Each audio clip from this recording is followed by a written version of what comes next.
Assalamualaikum warahmatullahi wabarakatuh. Berjumpa lagi kita di Prima Donna Channel bersama saya Dr. Prima Astiawanti, spesialis patologi klinik. Ngobrol kesehatan kali ini kita akan mengangkat tema tentang penyakit stroke. Teman-teman harus tahu faktor risiko apa saja yang nantinya menyebabkan penyakit stroke. Yang pertama adalah hipertensi yang tidak terkendali. Artinya seseorang yang menderita hipertensi atau tekanan darah yang tinggi tetapi tidak mengkonsumsi obat penurun tensi yang secara teratur.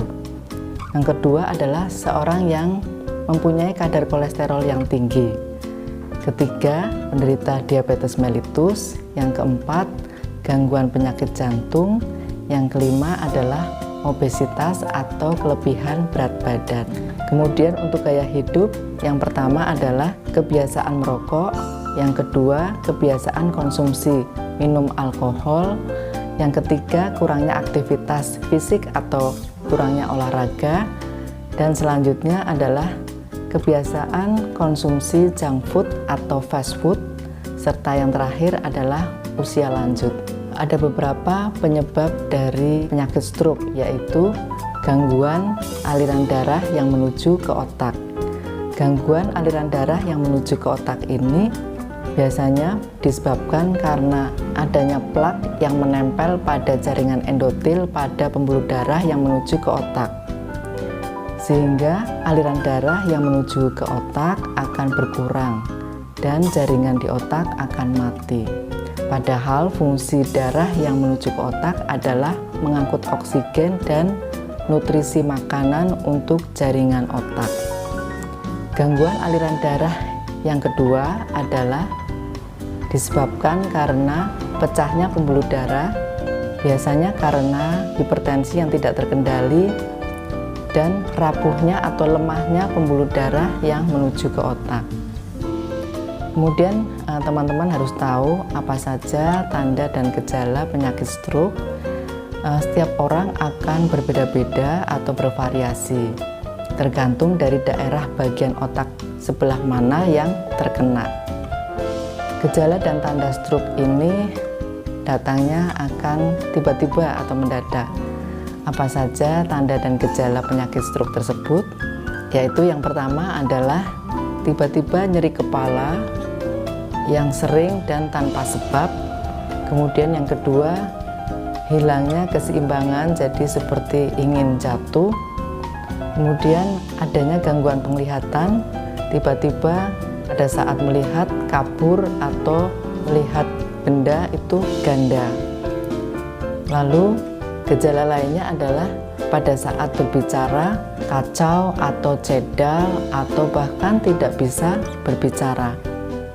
Tanda dan gejala penyakit stroke yang lainnya, melemahnya satu sisi wajah, yaitu dibuktikan dengan cara kita bercermin, kemudian pada saat senyum maka ujung dari mulut tidak akan ikut terangkat. Gejala selanjutnya adalah tidak dapat mengangkat salah satu tangan atau kaki, atau pada saat mengangkat tangan atau kaki itu terasa lemah. Jika sudah ada gejala seperti ini, maka segeralah dibawa ke rumah sakit untuk mendapatkan penanganan dari dokter, dan nanti dokter akan memberikan terapi sesuai dengan gejala. Kemudian dokter juga akan menginstruksikan beberapa pemeriksaan penunjang seperti pemeriksaan CT scan, MRI, dan pemeriksaan laboratorium. Untuk pemeriksaan laboratoriumnya sesuai dengan faktor risiko tadi, yaitu pemeriksaan glukosa darah atau gula darah, kolesterol, trigliserid, HDL, dan LDL. Setelah beberapa hari dilakukan perawatan di rumah sakit, untuk perawatan selanjutnya adalah dilakukan fisioterapi. Fisioterapi ini bisa dilakukan di rumah sakit maupun di rumah. Untuk latihan di rumah, yaitu melatih gerak tangan dan kaki yang lemah supaya otot-otot tidak mengecil. Tips untuk mencegah penyakit stroke yaitu yang pertama adalah bagi penderita hipertensi atau penderita tekanan darah tinggi harus mengkonsumsi obat dari dokter secara teratur, serta mengurangi konsumsi makanan yang mengandung garam. Yang kedua adalah penderita diabetes mellitus juga harus mengkonsumsi obat secara teratur dari dokter dan mengurangi konsumsi makanan yang banyak mengandung karbohidrat tinggi. Yang ketiga adalah mengurangi konsumsi fast food, junk food, serta berhentilah merokok dan konsumsi minum alkohol.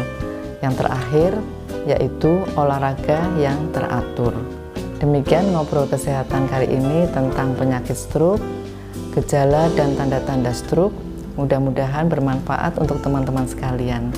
Terima kasih. Wassalamualaikum warahmatullahi wabarakatuh.